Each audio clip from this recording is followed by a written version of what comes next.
Olá a todos, meu nome é Lucas Camargo Pedroso, autor desse projeto de iniciação científica, e meu orientador é o professor Fernando Landgraf. Nós pertencemos ao Departamento de Engenharia Metalúrgica de Materiais da Escola Politécnica da Universidade de São Paulo. Esse trabalho versa sobre o tema Arqueometalurgia dos objetos de ferro fundido produzidos pela Fábrica de Ferro de Ipanema, uma busca por uma assinatura química. Então, para começar, a importância e a motivação disso, o ferro fundido é um material que é usado há muito tempo, começou a ser usado pelos chineses por volta de 550 a.C. e ao longo dos anos desenvolveu diversas aplicações, sejam as que exigem um pouco menos desempenho, como grades, gateiras, fontes, até aplicações mais industriais, como blocos de motor.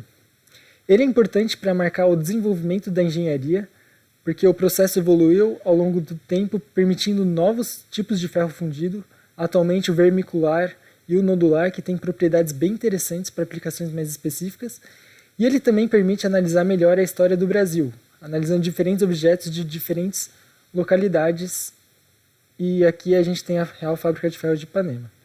Então, o objetivo desse trabalho é encontrar ou identificar uma assinatura química nesses objetos da Real Fábrica de Ferro de Ipanema, através da relação de titânio e vanádio nos precipitados que a gente encontra na microestrutura.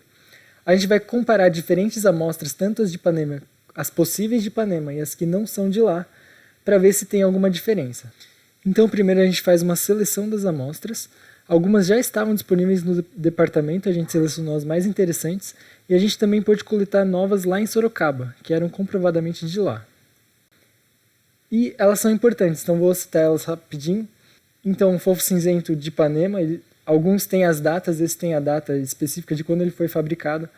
A amostra da grade de Lia Chaves, da grade fundida de Tororó e da grade fundida da Casa da Imagem são 3 localidades próximas no centro de São Paulo. O pedaço de bigorna tinha uma indicação de que era de Ipanema, a gente vai analisar isso.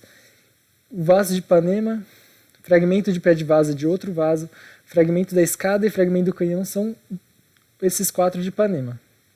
Então, após essa amostragem, a gente realiza um possível corte para adequar o embutimento. Então a gente embute, lixa, pole, para deixar a superfície bem lisa para a gente conseguir analisar no microscópio óptico. Então a gente analisa o tipo de ferro fundido que ele é, pode ser branco, cinzento, mesclado, e a gente analisa o tipo da grafita, a morfologia da grafita. Para isso a gente pode usar um ataque químico, e a gente também procura por precipitados idiomórficos, sejam os carbonetos e os sulfetos, mas a gente está mais interessado nos carbonetos. E por último, a gente leva para a microscopia eletrônica de varredura, que a gente faz uma análise visual de novo, só que dessa vez a gente procura a composição química dos carbonetos para ver a relação entre titânio e vanádio, ver se isso consegue ser um identificador, uma assinatura química.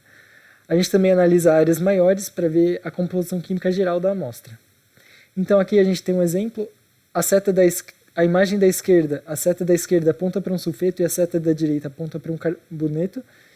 Dá para ver bem o contraste. Na imagem da direita, da mesma área, perto do número 2 tem um carboneto e do lado esquerdo tem um sulfeto. Ele é um pouco menos diferenciável no microscópio eletrônico. Então ele gera esse gráfico com esses picos de energia e ele dá em relação ao peso e em relação à atomicidade por ponto, né?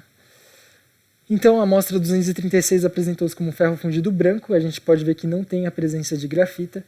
A amostra 242 apresentou-se como mesclada, porque ela tem características do ferro fundido branco e do cinzento, tem a grafita, e as outras amostras foram todas cinzentas. Então, a gente pode ver que a média foi relativamente parecida da porcentagem de titânio e vanádio, e tem uma certa variação dentro de cada amostra. Pode atingir até valores como 7 e 8. A gente pode ver que a amostra 213 apresentou um valor muito discrepante, 12,8 de média, e as grandes áreas apresentaram fósforo, vanádio e silício dissolvidos na matriz de ferro, que já era esperado para esse material. Então a gente conclui que a amostra 213 provavelmente não é de Ipanema, dada a discrepância.